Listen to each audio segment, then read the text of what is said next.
Bem-vindo ao módulo 2 do curso básico de xadrez. Aprenderemos sobre o tabuleiro de xadrez, como configurar a disposição das peças no tabuleiro e, por fim, o movimento de cada peça e captura. Por isso, prepara seu material de anotação e vem comigo!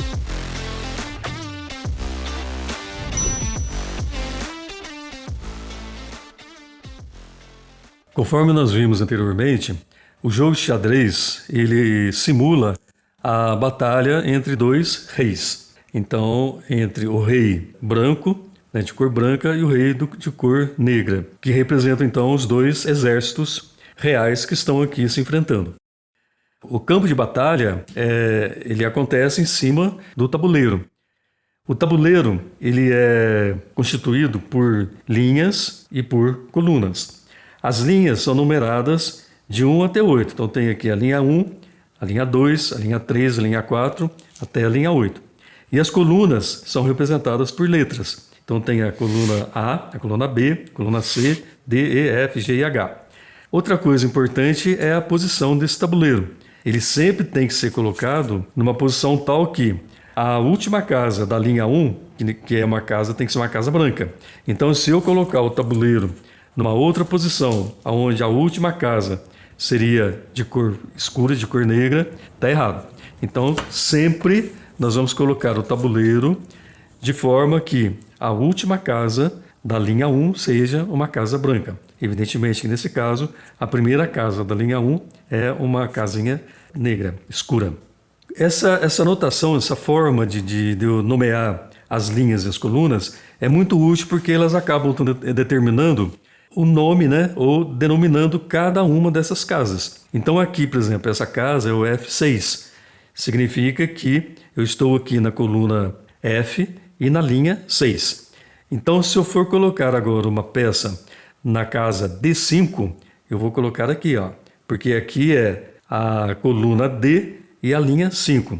Se eu resolver tirar essa peça dessa casa D5 e passar ela, por exemplo, para a casa C2, eu vou então colocar aqui, que é a coluna C e a linha 2. Essa forma de fazer essas notações é muito importante porque no decorrer do jogo eu tenho a possibilidade de anotar cada jogada, tanto das brancas como das negras, das pretas. Eu vou anotando cada uma dessas jogadas, porque se no futuro eu quiser refazer essas jogadas, basta eu seguir as anotações. Então, por isso que é muito importante ter em mente sempre essa ideia de que as linhas são numeradas e que as colunas elas são nomeadas através de letras. Nós vamos agora colocar as peças no tabuleiro e, digamos assim, para que a batalha comece. Só que essas peças elas têm regras para serem colocadas na disposição correta. A primeira regra que a gente tem que seguir na colocação das peças é que a rainha branca ela ocupe uma casa branca e a rainha preta ocupe a casa preta. Lembrando que o tabuleiro aqui está na posição correta, onde a última casa da linha 1 é uma casa branca. A gente então tem que tomar dois cuidados. Um é que o tabuleiro tem que estar nessa posição correta, da casa branca mais à direita, e que a rainha branca fique na casa branca e a rainha preta na casa preta. Primeiro vamos colocar aqui todos os peões. Os peões são colocados sempre na linha 2, um ao lado do outro, conforme a disposição que a gente pode ver abaixo. E já observando que o lado das pretas também já estão colocados todos os peões aqui. Depois a gente coloca as torres em cada extremidade, depois vem os cavalos, depois vem os bispos. Aí vem a rainha na casa branca e o rei. Do outro lado, do lado das peças negras, a disposição é igualzinha. E se a gente sempre seguir essa regra da rainha preta na casa preta, a gente nunca erra na disposição dessas peças. Nós já vimos a respeito de como as peças são colocadas no tabuleiro. Nós vamos ver agora como que acontece a captura de uma peça pela outra e como as peças se movimentam no tabuleiro. Falando então a respeito da captura, a captura é simplesmente o movimento que todas as peças fazem quando elas ocupam o lugar de uma outra peça. E essa peça que teve a sua casa ocupada por a peça que está capturando, essa peça é colocada fora do jogo. Ou seja, o jogador perde essa peça. Ela não participa mais do jogo. Nós vamos falar agora sobre a movimentação de cada uma das peças. Mas para que essa movimentação seja compreendida, é necessário que vocês tenham em mente que no tabuleiro as peças podem se movimentar na horizontal, podem se movimentar na vertical e podem se movimentar na diagonal. Então, por exemplo, o bispo é uma peça que só movimenta na diagonal. As torres, elas se movimentam tanto na vertical quanto na horizontal. E a rainha, ela se movimenta na horizontal, na vertical e na diagonal. O rei também pode se movimentar de todas as formas. Ele também pode se movimentar na horizontal, na vertical e na diagonal. Mas ele só pode se movimentar andando uma casinha apenas. Ou na horizontal, ou na vertical, ou na diagonal. Sendo que as outras peças que nós já falamos, elas se movimentam livremente em qualquer das casas que esteja na horizontal, vertical e diagonal, especificamente cada uma, e podem também retroceder.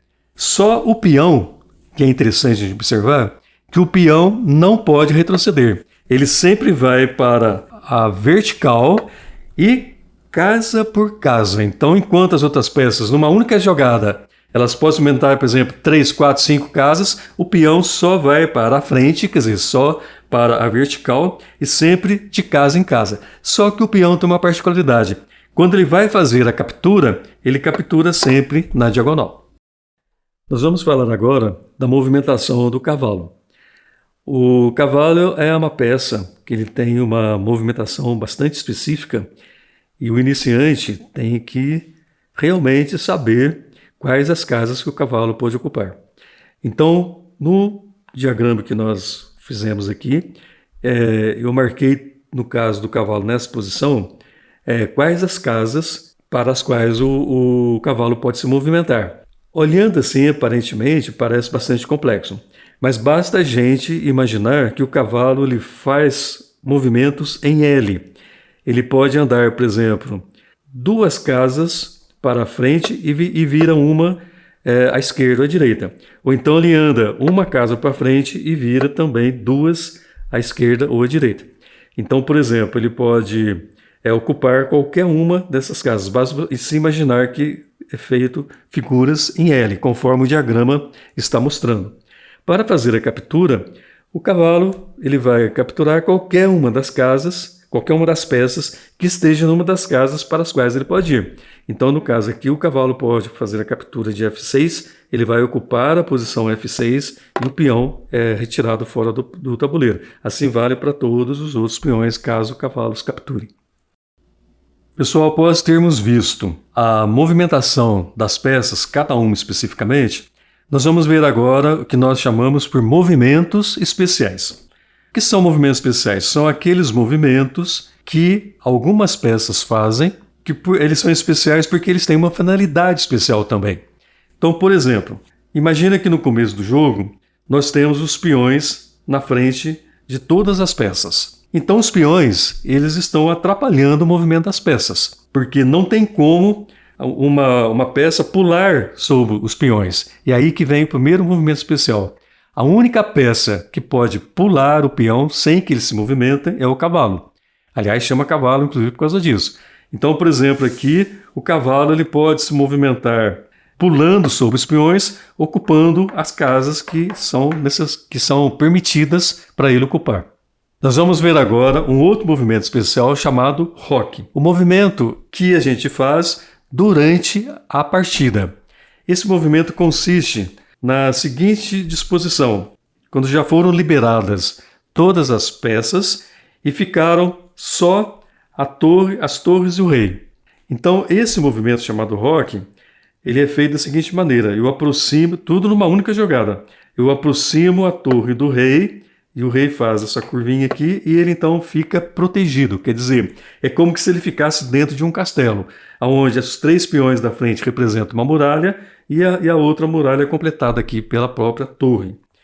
Esse movimento pode ser feito desse lado, do rei, como a gente fez agora, mas ele pode ser feito também do lado da rainha, onde o movimento é igual. A gente traz a torre para perto do rei e o rei contorna a torre e entra, digamos assim, dentro desse castelinho. Agora aqui eu tenho uma muralha de 4 peões. Qual é o objetivo principal desses movimentos? É isso, é proteger o rei, é colocar o rei dentro de um castelinho protegido. Então esse movimento é chamado de roque. Nós vamos ver agora um outro movimento especial que é feito pelos peões. Os peões, eles, como já foi dito anteriormente, eles andam sempre na vertical, sempre para a frente, jogada por jogada. Só que a primeira vez que o peão se movimenta, ele tem a opção de se movimentar uma casa para frente ou 2 casas para frente.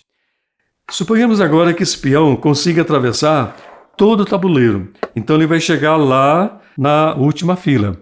Quando ele vai para a última fila, a gente diz que esse peão pode ser promovido. Então é um movimento especial que ele faz. Quer dizer, ele vai realmente para uma casa da última fileira e lá então ele pode ser promovido. O que significa a promoção do peão? É que esse peão que chegou até o final da coluna, ele pode ser transformado em qualquer uma das peças. Em outra rainha, em outro cavalo, em outro bispo, com outra torre, de acordo com a necessidade do momento. Chamado de promoção. E o outro movimento que tem do peão é na seguinte hipótese. Suponhamos que exista aqui, nessa casa F4, um peão preto.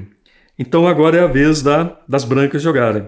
O peão branco que está aqui na frente do rei, ele tanto pode, se ele andar uma casa só, é evidente que ele pode ser capturado pelo peão preto. Mas, se ele, em vez de parar nessa casa, ele seguir mais uma casa, ele pode ser, da mesma forma, ele pode ser capturado. É uma captura especial, porque aí o peão vai ocupar a casa que ele ocuparia se tivesse capturado o peão branco, e o peão branco é colocado fora do tabuleiro. Então essa movimentação é chamada de en passant. Obrigado por assistir e não perca o próximo vídeo. Nele falaremos sobre o cheque.